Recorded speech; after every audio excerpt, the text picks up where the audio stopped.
হুজুর, জামাতের আমিরের শরিয়া বিষয়ে বক্তব্য নিয়ে আমাদের কিছু বিভ্রান্তি আছে। আপনি একজন কওমে আলেম হয়ে জামাতে যুক্ত হয়েছেন এবং এর শরিয়াগত বাস্তবিক কারণ কি সংক্ষেপে জানালে উপকৃত হবে ইনশাআল্লাহ। বহুবার জানানো হয়ে গিয়েছে, এটা ইউটিউবে ঢুকে বা ফেসবুকে ঢুকে একটা সার্চ করলেই বা আজকে নয়া দিগন্ত দেখলেও এগুলো সাক্ষাৎকার দিতে দিতে এক কথা আর কয়বার বলবো, কয়বার আর বলা যায়, এগুলো বিরক্তিকর। হ্যাঁ, বাকি একটা পয়েন্টে বলি, সেটা হলো জামাতের আমিরের শরিয়া বিষয়ে বক্তব্য নিয়ে কিছু বিভ্রান্তি আছে।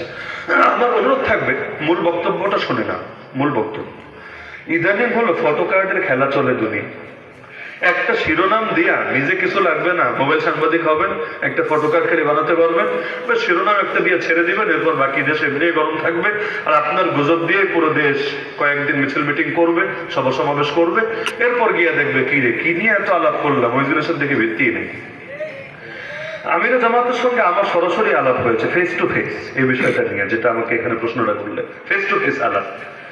এবং তিনি ওই কথাটা বলতে গিয়ে কান্না করে ফেলেছিলেন, চোখ থেকে পানি ঝরছিল। কারণ যে ঐক্যটা শেষের দিকে এসে একটু হলেও নষ্ট হয়েছে বা একটু হলেও ক্ষুণ্ণ হয়েছে, সেখানে যারা ঐক্য থেকে বেরিয়েছেন তারা মূল পয়েন্টে এটাকে দাঁড় করানোর চেষ্টা করেছিলেন যে যারা শরিয়া চায় না আমরা তো তাদের সঙ্গে ঐক্যবদ্ধ থাকতে পারি না। যদিও আগের বিষয় ছিল আলাদা বা মূল বিষয় ছিল আলাদা, কিন্তু এই বক্তব্যটাকে হাইলাইটে আনা হয়েছিল যে যারা শরিয়ত চায় না আমরা তাদের সঙ্গে এক তো থাকতে পারি না। এই প্রসঙ্গে কথা বলতে গিয়ে তিনি কেঁদে ফেললেন যে আল্লাহ, একটাবার যদি তারা আমাকে এখানে একটা কলও দিত, শুধু এটা জিজ্ঞেস করতে আসলে এমন কথা কি আমি বলেছি কিনা, বা বললাম তো ভিডিও তো থাকবে, আমি বলেছি কিনা নাকি মিডিয়ার কোনো গুজব বা এটা একটা ভিত্তিহীন, একটাবার কল দিতে, এতদিন একসঙ্গে থাকলাম, বসলাম, খাওয়া দাওয়া করলাম, আলাপ আলোচনা করলাম, তো অন্তত এতটুকু অনুগ্রহ তো আমার উপর করতে পারতো। কিন্তু এটা না করেই তারা আগ থেকেই এই জিনিসটাকে এভাবে প্রচার করলো, এটা আফসোস করে তিনি কান্না করে ফেলেছিলেন। তো মূল বিষয় যেটা ছিল তিনি ক্লিয়ার করেছেন আমাদের কাছে যে এমন কোন বাক্য তিনি কোথাও বলেন নাই যে আমরা ক্ষমতায় গেলে শরিয়ত কায়েম করবো না বা আমরা শরিয়ত চাই না। এটা তিনি কেন, এটা কোনো ইমানদারি তো কখনোই বলতে পারে না। শরিয়ত চাই না এই কথা তো কোনো ইমানদার ভুলে বানিয়ে, এটা তো মানে পাগলামের হালতে মুখ দেওয়া কখনো আসার কথা না।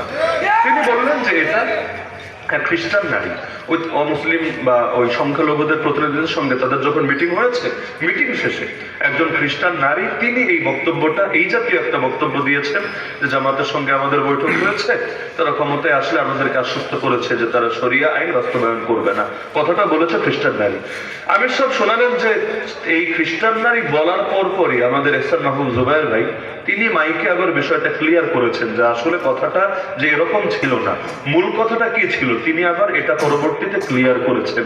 তো যে জিনিসটা ক্লিয়ার করে দেওয়া হয়েছে এবং যে জিনিসটা আমি নিজেও বলে নাই, বরং অন্য ধর্মের একজন বলেছে, আর অন্য ধর্মের মানুষ কথা বলতে গিয়ে শব্দচয়ন বাক্যচয়ন বল হতেই পারে, অস্বাভাবিক কিছু না, এটাকে দলিল বানিয়ে যদি আপনি ফতোয়া লাগানো শুরু করে দেন, ইমানের প্রশ্ন তুলে দেন, এটা তো বড়ই দুঃখজনক ব্যাপার। অন্তত ইমানের ফতোয়া লাগাতে তাকিদ তো করে নেওয়া উচিত বা প্রতিটা জিনিস নিশ্চিত করে নেওয়া উচিত।